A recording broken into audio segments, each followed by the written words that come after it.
இன்றைக்கி என்ன பண்ணலான்னா சிக்கன் 65 எப்படி செய்யலான்னு பார்க்கலாம். நான் 1/2 கிலோ சிக்கன் எடுத்துருக்கிறேன். இதுக்கு மசாலா என்னென்னா கார்ன்ஃப்ளவர் மாவு 2 ஸ்பூன்,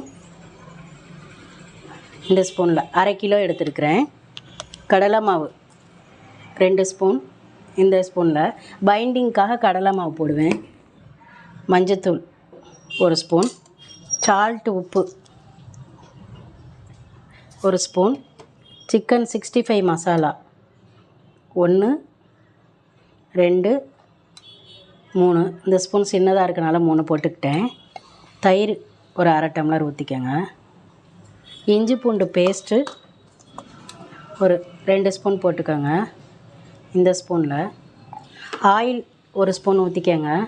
மசாலா உதிராமல் இருக்கணும் அப்படிங்கிறதுக்காக நான் 1 ஸ்பூன் எண்ணெய் போட்டிருக்கேன்.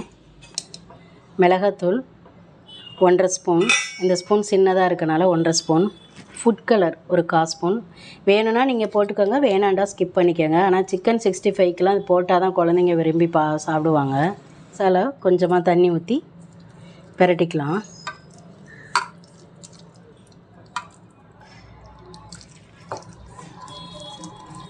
உப்பு எவ்வளோ தேவையானதை போட்டுக்கோங்க. காரமும் உங்களுக்கு தகுந்த காரம் போட்டுக்கோங்க. இப்போ நம்ம எடுத்து வச்சிருந்த சிக்கனையும் போட்டு பிரட்டிக்கலாம்.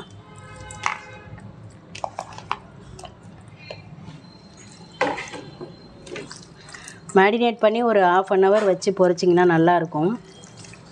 இல்லை உடனே பொரிக்கணும் அப்படின்னா ஃப்ரீசரில் ஒரு 10 நிமிஷம் ஃப்ரிட்ஜில் வச்சுருங்க. வச்சுட்டு பொரிச்சிங்கன்னா நல்லா மொறுமொறுன்னு இருக்கும்.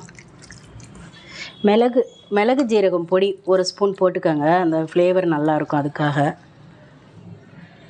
மிளகு ஜீரக பொடி 1 ஸ்பூன் போட்டிருக்கேன், சின்ன ஸ்பூனில். இது பொரித்து எடுக்கும்போது இந்த ஃப்ளேவர் நல்லாயிருக்கும், அதுக்காக தான். இது 1/2 hour ஊறட்டும், அப்புறம் பொரிக்கலாம். 1/2 hour ஊறி இருக்குது. இப்போ நம்ம அடுப்பில் எண்ணெய் வச்சு சட்டி வச்சுருக்கோம். எண்ணெய் காயட்டும், ஒன்று ஒன்றா போட்டுக்கலாம். எண்ணெய் காஞ்சிருக்கு.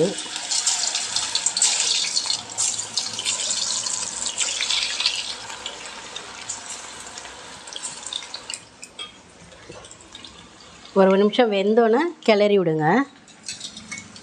போட்டோடனே கிளறினோம்னா அடியில் மசாலா ஒட்டி இருக்கும், அது அப்புறம் ரிலீஃப் ஆகாது. அதனால் ஒரு 2 நிமிஷம் இருக்கட்டும். அதுக்கப்புறம் நம்ம பெரட்டி விட்டுடலாம். மீடியம் ஃப்ளேமில் வச்சுக்கோங்க. ஏன்னா ஃபுல்லில் வச்சிங்கன்னா மேலே வெந்திருக்கும், உள்ளே கறி சிக்கன் வேகாமே இருக்கும். அதுக்காக தான் சொல்கிறேன். இன்னும் ஒரு நிமிஷம் வேகட்டும். இப்போ பெரட்டி விட்டுடலாம்.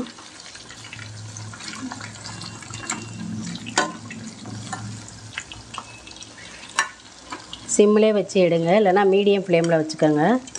வெந்திரிச்சு எடுத்துடலாம். இந்த மாதிரி ஒரு எண்ணெய் அப்சர்வ் பண்ணுறதுக்கு ஒரு ஷீட்டு போட்டு, பட்டர் ஷீட்டோ இல்லை கிச்சன் ஷீட்டோ போட்டு எடுத்துக்கோங்க. ஆயில் எல்லாம் அப்சர்வ் பண்ணிடும்.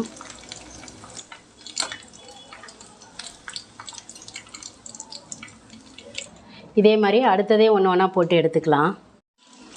சிக்கன் எல்லாத்தையும் போட்டு எடுத்தாச்சு.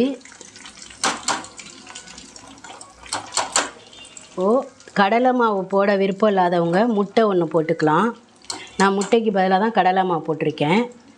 லெமன் ஊற்றாததுக்கு பதிலாக நான் தயிர் ஊற்றியிருக்கேன். இது அவங்கவுங்களோட ஆப்ஷனல் தான்.